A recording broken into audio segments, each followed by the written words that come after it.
সুপ্রিয়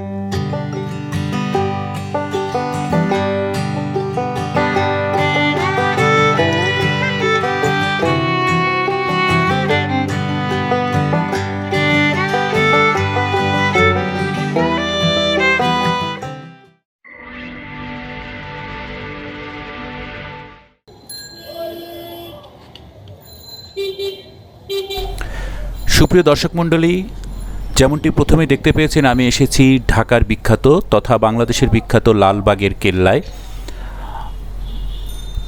আমি এই লালবাগের কেল্লা আপনাদের ঘুরে ঘুরে দেখাবো এবং এর ইতিহাস সম্পর্কে জানাবো। এখানে ঢুকতে গেলে আপনাকে প্রবেশ মূল্য দিতে হবে। বাংলাদেশিদের জন্য এখানে প্রবেশ মূল্য নির্ধারণ করা আছে 30 টাকা, ছাত্রদের জন্য অনেকটাই কম। তো চলুন টিকিট কেটে আমি ভিতরে ঢুকছি।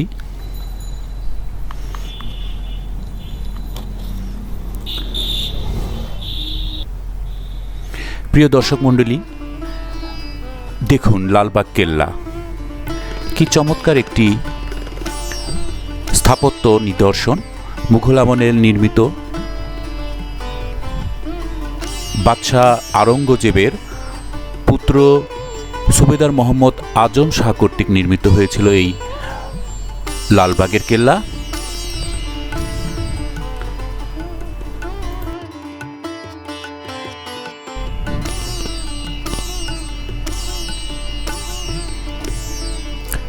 লালবাগের কেল্লার নির্মাণ কাজ শুরু হয়েছিল 1678 সালে মুঘল সুবেদার মোহাম্মদ আজম শাহ কর্তৃক, যিনি ছিলেন সম্রাট আওরঙ্গজেবের পুত্র এবং পরবর্তীতে নিজেও সম্রাট পদপ্রাপ্ত হয়েছিলেন। কিন্তু পরে তিনি দিল্লিতে চলে যান, এতে কাজ থেমে যায়। তার উত্তরসূরি মুঘল সুবাদার শায়েস্তা খাঁ 1680 সালে নির্মাণ কাজ পুনরায় শুরু করেন, কিন্তু শেষ করেননি, কারণ মুঘল সুবেদার শায়েস্তা খাঁয়ের কন্যা পরী বিবি মারা যান। তাতে তিনি নির্মাণ কাজ থামিয়ে দেন।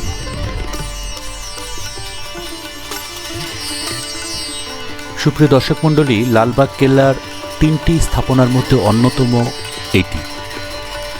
এখানে পরী বিবি সমাহিত আছেন। শায়েস্তা খান তার কন্যার স্মরণে এই মনোমুগ্ধকর মাজারটি নির্মাণ করেন। লালবাগ কেল্লার 3টি বিশাল দরজার মধ্যে বর্তমানে জনসাধারণের জন্য উন্মুক্ত। এই দরজা দিয়ে ঢুকলে বরাবর সোজা চোখে পড়ে পরী বিবির সমাধি।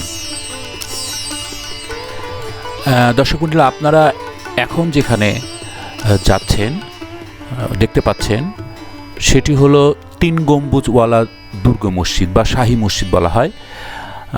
সম্রাট আওরঙ্গজেবের 3য় পুত্র শাহজাদা আজম বাংলার সুবাদার থাকাকালীন এই মসজিদ নির্মাণ করেছিলেন 1678 থেকে 79 খ্রিস্টাব্দে। আয়তাকারের 19 মিটার বাই 10 মিটার নির্মিত 3 গম্বুজ বিশিষ্ট মসজিদটি এদেশে প্রচলিত মুঘল মসজিদের একটি আদর্শ উদাহরণ। বর্তমানেও মসজিদটি মুসল্লিদের জন্য নামাজের ব্যবস্থা আছে।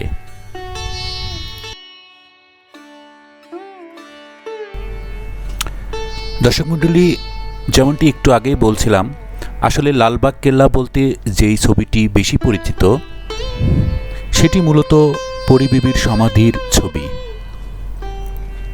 পরী বিবি, যার অন্য নাম ইরান দুখত রহমত বানু, ছিলেন সুবা বাংলার মুঘল সুবেদার শায়েস্তা খানের কন্যা। মুঘল সম্রাট আওরঙ্গজেবের পুত্র শাহজাদা মোহাম্মদ আজমের সাথে 1668 সালের 3রা মে পরী বিবির বিয়ে হয়। 1684 সালে পরী বিবির অকাল মৃত্যুর পর তাকে নির্মাণাধীন লালবাগ কেল্লার অভ্যন্তরে সমাহিত করা হয়। তার সমাধিস্থলকে চিহ্নিত করে পরী বিবির মাজার নির্মিত হয়। পরী বিবির মাজারের স্থাপনাটি চতুষ্কোণ, মার্বেল পাথর, কোষ্টি পাথর ও বিভিন্ন রঙের ফুলপাতা সুশোভিত চাকচিক্যময় টালির সাহায্যে অভ্যন্তরীণ 9টি কক্ষ অলঙ্কৃত করা হয়েছিল।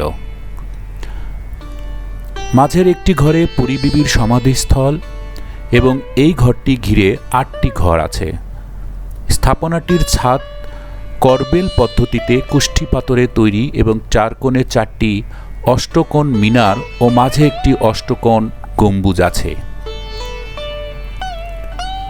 মূলত সমাধিসৌধের কেন্দ্রীয় কক্ষের উপরের এই গম্বুজটি একসময়ে স্বর্ণখচিত ছিল। পরবর্তীতে পিতলের বা তামার পাত দিয়ে পুরো গম্বুজটি মুড়িয়ে দেওয়া হয়েছিল। স্থাপনাটির অভ্যন্তরীণ ভাগ সাদা মার্বেল পাথর দিয়ে আচ্ছাদিত ছিল। 20 মিটার বর্গাকৃতির এই সমাধিটি 1688 খ্রিস্টাব্দের পূর্বে নির্মিত।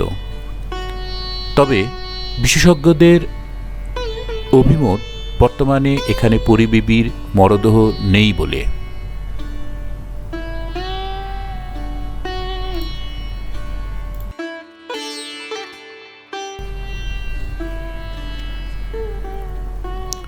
সম্রাট আওরঙ্গজেবের তৃতীয় পুত্র মুঘল রাজপুত্র আজম শাহ বাংলার সুবেদার থাকাকালীন 1678 সালে এটার নির্মাণ কাজ শুরু করেন। তিনি বাংলায় 15 মাস ছিলেন। দুর্গের নির্মাণ কাজ শেষ হওয়ার আগেই মারাঠা বিদ্রোহ দমনের জন্য পিতা সম্রাট আওরঙ্গজেব তাকে দিল্লি ডেকে পাঠান। এ সময় একটি মসজিদ ও দরবার হল নির্মাণের পর দুর্গ নির্মাণের কাজ থেমে যায়। সুবেদার শায়েস্তা খাঁ 1680 সালে পুনরায় বাংলার সুবেদার হিসাবে ঢাকায় এসে দুর্গের নির্মাণ কাজ পুনরায় শুরু করেন। 1684 সালে এখানে শায়েস্তা খাঁর কন্যা ইরান দুখত রাহমাত বানুর বা পরিবিবির মৃত্যু ঘটে। কন্যার মৃত্যুর পর শায়েস্তা খাঁয়ের দুর্গটিকে অপয়া মনে করেন এবং 1684 খ্রিস্টাব্দে অসমাপ্ত অবস্থায় এর নির্মাণ কাজ বন্ধ করে দেন। লালবাগের কেল্লার 3টি প্রধান স্থাপনার একটি হল পরিবিবির সমাধি। শায়েস্তা খাঁ ঢাকা ত্যাগ করার পর এটি এর জনপ্রিয়তা হারায়। ঢাকা থেকে মুর্শিদাবাদে রাজধানী স্থানান্তর করা হয়েছিল। এটি ছিল প্রধান কারণ।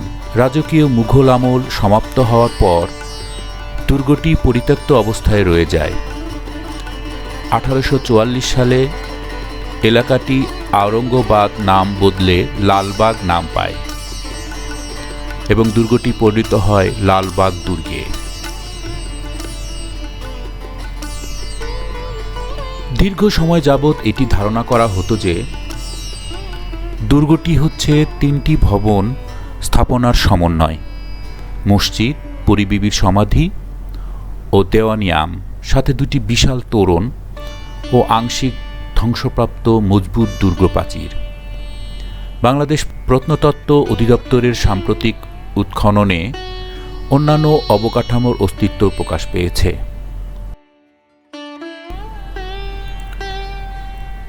দর্শক মণ্ডলী, এখন যে ভবনটি দেখতে পাচ্ছেন সেটি হলো দেওয়ানি আম। দেওয়ানি আম বাংলার মুঘল গভর্নরদের দরবার ও বাসভবন হিসেবে ব্যবহৃত হতো। হাম্মামখানা মূলত সুবেদারদের বাসভবন হিসেবে ব্যবহার হতো। লালবাগ কেল্লার এই দালানকে 2টি কাজে ব্যবহার করা হতো: এক, হাম্মামখানা বা বাসভবন হিসেবে; 2, দেওয়ানে আম বা বিচারালয় হিসাবে। এই দালানের নিচতলা ছিল বাসভবন তথা হাম্মামখানা, আর উপরের তলা ছিল কোর্ট তথা দিওয়ানে আম। শায়েস্তা খাঁ এই ভবনে বাস করতেন এবং এটি ছিল তার কোর্ট। এখান থেকেই তিনি সমস্ত বিচার কার্য পরিচালনা করতেন।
সুপ্রিয় বন্ধুরা, ঢাকার যে কোনো জায়গা থেকেই লালবাগ কেল্লা যাওয়া যায়।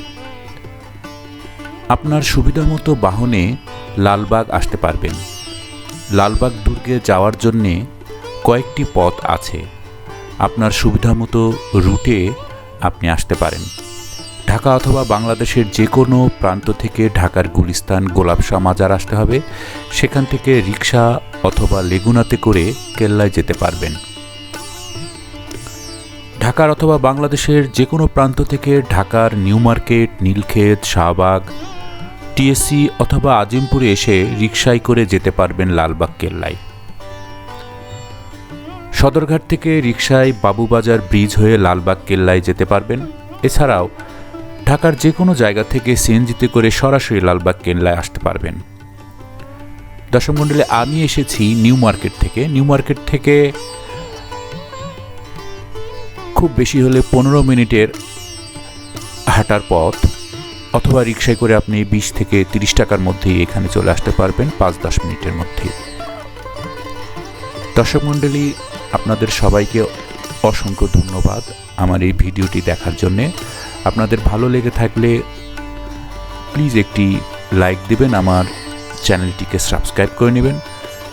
সবাইকে অসংখ্য আবারও ধন্যবাদ। ভালো থাকবেন।